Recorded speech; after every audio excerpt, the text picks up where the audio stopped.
आइए दोस्तों, अब अगला टॉपिक पढ़ते हैं जिसका नाम है प्रक्रियात्मक समूह, फंक्शनल ग्रुप।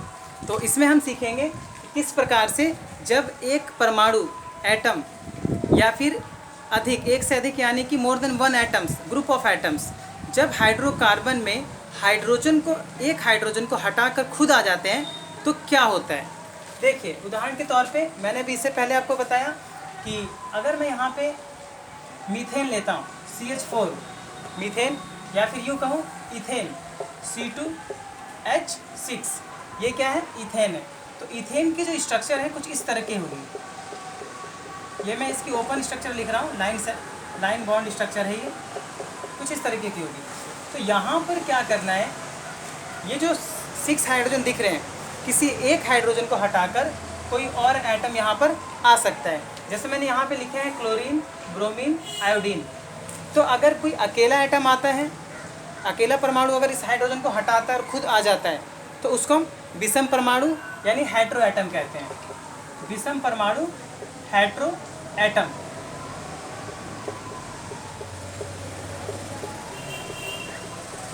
विषम परमाणु याद रखें दोस्तों कि जब कभी भी एक हाइड्रोजन को हटाकर या इसको रिप्लेस करके कोई एटम दूसरा, या फिर एटम के ग्रुप्स एक साथ, जैसे मैंने ग्रुप्स की बात में करूं तो एक से ज़्यादा एटम एक साथ हैं, तो इसलिए मैं इसे ग्रुप्स कह रहा हूं। तो जब इन ग्रुप्स को हम प्रक्रियात्मक समूह यानी फंक्शनल ग्रुप्स कहते हैं। तो जब ये हाइड्रोजन को रिप्लेस करते हैं तो इनकी फिजिकल प्रॉपर्टीज़ में बहुत ज़्यादा चेंज आता है। जैसे अगर मैं बात करूँ, ये है एक गैस, ये इथेन है और इथेन एक गैस होती है। लेकिन अगर मैं इस इथेन में से, मैं इसी को शॉर्ट फॉर्म में लिख रहा हूँ, CH3 और ये CH2,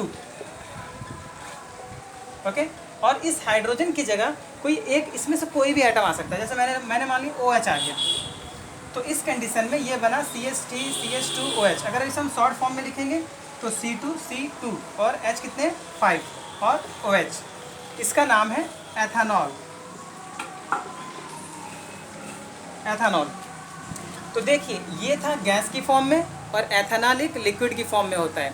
और इसके साथ साथ एथेनॉल बहुत ही इम्पॉर्टेंट केमिकल है। ये एक बहुत अच्छा सॉल्वेंट है। सॉल्वेंट का मतलब होता है कि विलायक। विलायक का मतलब कि अगर हम इसमें किसी चीज़ को डिज़ोल्व करें तो बहुत ईज़िली डिज़ोल्व हो जाती है। अगर मैं आपको एग्जांपल के तौर पे समझाऊं तो जितनी भी मेडिकल्स में जो मेडिसिन आती है सिरप की फॉर्म में, उन सब में ये एथेनॉल होता है। जी हाँ, उन सब में ये एथेनॉल होता है, क्योंकि ये सारी मेडिसिन्स को अपने अंदर डिज़ोल्व कर लेता है और पता भी नहीं चलता। जैसे अगर आप नमक 1 चम्मच पानी में मिला दे तो पता नहीं चलता है, वैसे ही इसमें दवाइयाँ, मेडिसिन डिज़ोल्व करने पे वो पता नहीं चलती। इसलिए कफ सिरप्स में, आयोडीन टिंचर आयोडीन में, और उसके साथ सिरप्स में इसका यूज़ होता है, टॉनिक्स में इसका यूज़ होता है, क्योंकि ये गुड सॉल्वेंट और दवा को घोल लेता है, जिससे बच्चे आराम से दवा को ले सकते हैं। तो आशा करता हूँ आपकी समझ में आया, वो इंटरेस्टिंग भी लगा होगा। तो यही सब फंक्शनल ग्रुप होते हैं। हम जो है 1 बाय 1 इनके नाम पढ़ेंगे।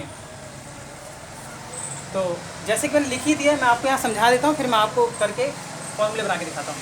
अगर क्लोरीन लगेगा तो नाम, ये जो फंक्शनल ग्रुप है हैलोजन, ये अगर ऐड होगा तो ये नाम के आगे जुड़ेगा, और ये जो फंक्शनल ग्रुप है ये चारों, ये नाम के पीछे लगेंगे। जैसे अगर मैं C2H6 में Cl जोड़ दूँ तो दोस्तों याद रखें, जब भी Cl जुड़ेगा, मैंने अभी आपको दिखाया, एक हाइड्रोजन कम हो जाएगा।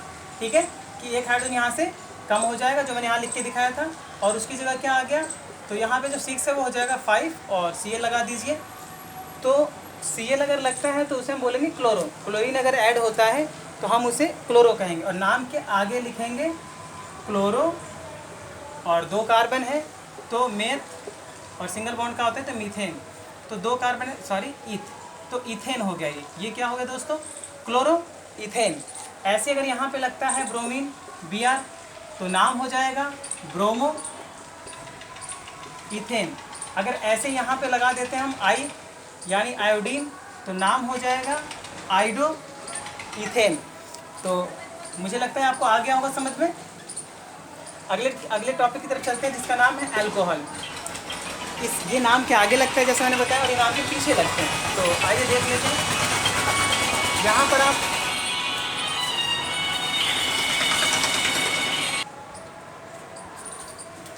तो आइए अब इसको सीख लेते हैं। तो इसमें आप सबसे पहले क्या करेंगे, अल्कोहल।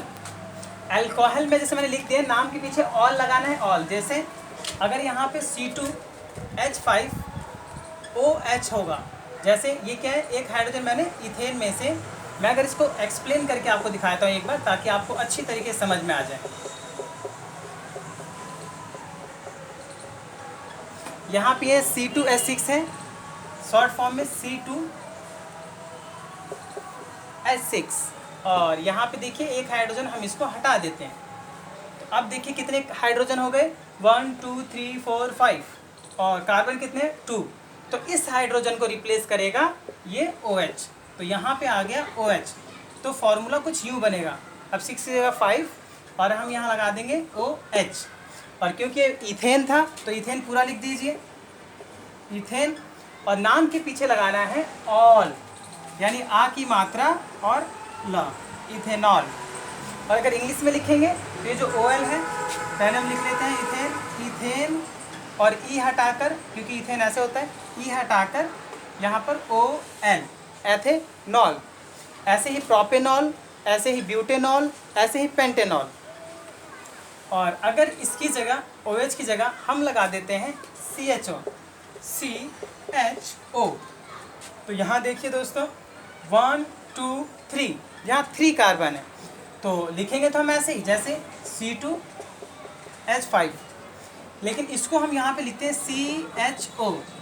तो याद रखें एक बात कि यहाँ पे 2 कार्बन थे और एक कार्बन फंक्शनल ग्रुप में है, तो इसके अनुसार कार्बन की संख्या हुई 3, तो 3 कार्बन के लिए हम लेंगे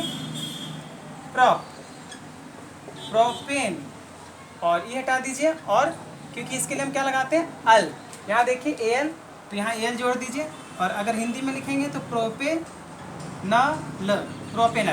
तो अगर आप हिंदी में लिखेंगे तो प्रोपेनल, और इंग्लिश में लिखेंगे तो AL जोड़ना है, हिंदी में अल जोड़ना है। आशा करता हूँ आपको समझ में आ रहा होगा। आइए अब अगले टॉपिक की तरफ चलते हैं। यानी अगर मान लीजिए यहाँ पर CHO की जगह अब ये आ जाता है कीटोन, तो इस कंडीशन में CO हो जाएगा, लेकिन ये पॉसिबल नहीं है। क्यों? क्योंकि कीटोन हमेशा बीच में लगता है। क्यों? अगर वो बीच में नहीं लगेगा, साइड में लगेगा, तो यहाँ पे एक H और आएगा और वो बन जाएगा एल्डिहाइड। तो इसीलिए कभी भी कीटोन को बीच में लगाते हैं। तो अब इसका रूप ये बस इसी केस में होता है, बाकी सब में अलग होता है। तो इसको हम कुछ इस तरह लिखेंगे, CO, और यहाँ पे CH3, और एक कार्बन यहाँ पे CH3।